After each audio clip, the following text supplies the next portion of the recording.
Bonjour à tous et bienvenue pour ce débrief de la première journée de Liga de l'Atlético Madrid, donc l'opposant au Celta Vigo à l'extérieur.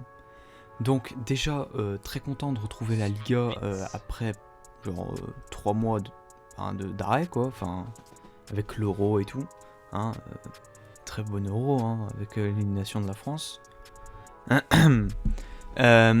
Et pour ce premier match de l'Atleti, donc on devait prendre les 3 points clairement face au Celta Vigo afin de bien commencer la saison parce que voilà, faut défendre le titre quand même, un minimum. Donc l'objectif des 3 points est réussi, mais pas sans accroc parce que avec 3 cartes rouges dans le match, donc alors 2 pour l'Atleti, donc Hermoso, Hugo Malo et un adjoint de Simone. Voilà, enfin il y a eu de la baston. Donc je vais pas détailler l'arbitrage aujourd'hui, car voilà quoi, ça sert à rien. Mais je vais juste dire que je l'ai trouvé mauvais, voilà. Surtout dans la gestion du match, parce que la baston à la fin, elle est pas innocente. Enfin, elle vient pas de nulle part plutôt. Elle vient, je pense, de l'arbitre qui a mal fait, durant tout le match. Bref.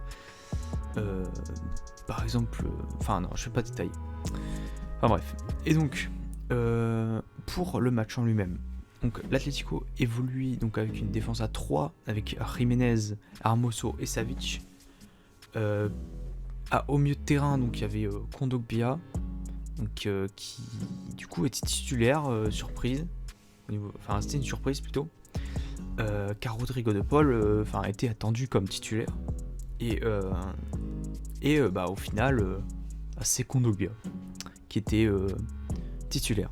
Avec à ses côtés donc Koke et Saúl, puis Thomas Lemar, Marcos Llorente, Carrasco et Correa en attaque. Voilà. Donc avec Luis Suarez sur le banc, donc qui n'était pas encore prêt physiquement. C'est pour ça qu'il était sur le banc, tout simplement. Donc pour la compo d'équipe, je la trouvais, je trouvais que c'était une bonne compo. Bien que je me demandais si De Paul aurait pas pu jouer le match, mais bon, on va voir après si ça a été un bon choix de mettre Kondogbia ou pas. Donc pour l'animation, déjà défense à 3. Donc la défense à 3 comme d'habitude. Avec donc Kondogbia qui était là pour vraiment maintenir l'équilibre. Clairement, c'était pour ça, parce que clairement avec Lemar, Llorente, Carrasco, Correa et même Koke et Saúl en vrai, c'était quand même vachement offensif. Donc Kondogbia, il a apporté ça, il a apporté un équilibre, voilà c'est ça, un équilibre dans la compo qui faisait que lui il pouvait récupérer les ballons, aller au duel physique et tout. Donc voilà. Après, donc Koke qui était au milieu de terrain également, plus sur le côté droit, c'était milieu de terrain, donc au milieu droit, milieu du half space droit quoi. Voilà ça. Demi espace droit. Donc et Saúl, lui par contre, n'était pas au milieu de terrain vraiment, il était plus vraiment sur le côté gauche. Et avec Lemar qui était vraiment, il était pas du tout sur le côté, il était pas vraiment dans le côté lui, il était vraiment dans l'axe, il repiquait dans l'axe du côté, il repiquait dans l'axe, voilà c'est ça, de la gauche vers l'axe. Carrasco qui était donc qui était dans un rôle un peu, il était à droite lui. Et il n'était pas dans le même rôle que d'habitude. Alors je sais pas si c'est un essai ou si c'est qu'il n'y arrivait pas tout simplement. Mais il n'était pas dans le truc du dribble, de l'appel en profondeur qui fait que Carrasco il va à 2000 à l'heure. Voilà. Et voilà, il n'était pas là-dedans. Llorente qui était donc lui aussi à droite. Qui a pareil, Llorente toujours dans ce rôle un peu polyvalent, genre milieu, attaquant, enfin à droite, enfin c'est vraiment ça. Et Correa qui était vraiment en attaque, mais aussi qui a touché beaucoup de ballons, Correa, et voilà, qui avait le poids de la finition sur lui, hein, parce que il y a Lemar, c'est pas un joueur de stats. Llorente c'est un joueur de stats, mais voilà, c'est pas non plus un pur attaquant. Carrasco, il y a des problèmes quand même dans la finition, enfin dans le tir je parle. Et du coup Correa avait ce poids sur lui, voilà. Donc pour la première mi-temps, donc domination de l'Atlético. Alors pas une domination où il y a 1 milliard d'occasions dans le match. C'est vraiment une domination où en fait il n'y a aucune action pratiquement pour le Celta Vigo, vraiment. Donc il y a 2-3 actions de possession de balle pour le Celta qui sont prononcées, mais ils aboutissent pas en fait. Et Correa, donc lui, vient inscrire son but, genre un but vraiment, voilà, c'est une frappe incroyable. Et avec une passe de Thomas Lemar, l'action de Thomas Lemar, c'est vraiment genre, c'est un gros travail, vraiment. Il dribble, enfin bref, et il fait la passe à Correa qui tire et qui met le but. Par contre, en deuxième mi-temps, donc il y a un péno pour le Celta qui vient égaliser. Et donc là, on se dit, putain, il n'y avait aucune occasion pratiquement pour le Celta. Et là, tu te dis, putain, ils sont revenus à 1-1. Ça peut peut-être, voilà. On sait, des fois, ça galère, surtout dans la finition quand il n'y a pas Suarez. Enfin, voilà. Mais voilà. Mais réaction directe, but de Correa. Avec une assist de Saúl.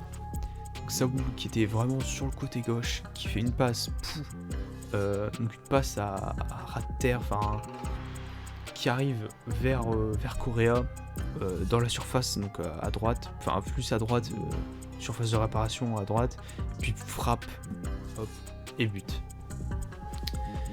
Et du coup, genre, après il y a un changement, donc il fait rentrer Suarez, il fait rentrer De Paul, il fait rentrer Trippier, il fait rentrer après ah putain je sais plus, enfin bref ça va me revenir, mais voilà, et à la fin il y a clairement partir 75-80e comme souvent, on prend le bouillon en fait, genre vraiment c'est souvent. Enfin, l'année dernière, genre, pas au début de saison, mais genre à la fin de saison, vraiment, à chaque fois, à la fin, tu stressais, parce que tu te disais, putain, on mène de 1 but. On peut se prendre un but à tout moment, et à la fin, il y a plein d'occasions de merde, comme ça, qui s'arrivent. Enfin, pas de merde, mais des occasions. Donc, alors, il y a deux occasions, il y a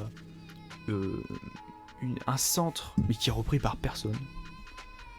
Et surtout la plus grosse occasion, c'est Iago Aspas qui arrive, qui dribble Black et qui tire à côté. Genre c'est vraiment, c'est vraiment de la chance quoi. Enfin, il tire à côté, voilà.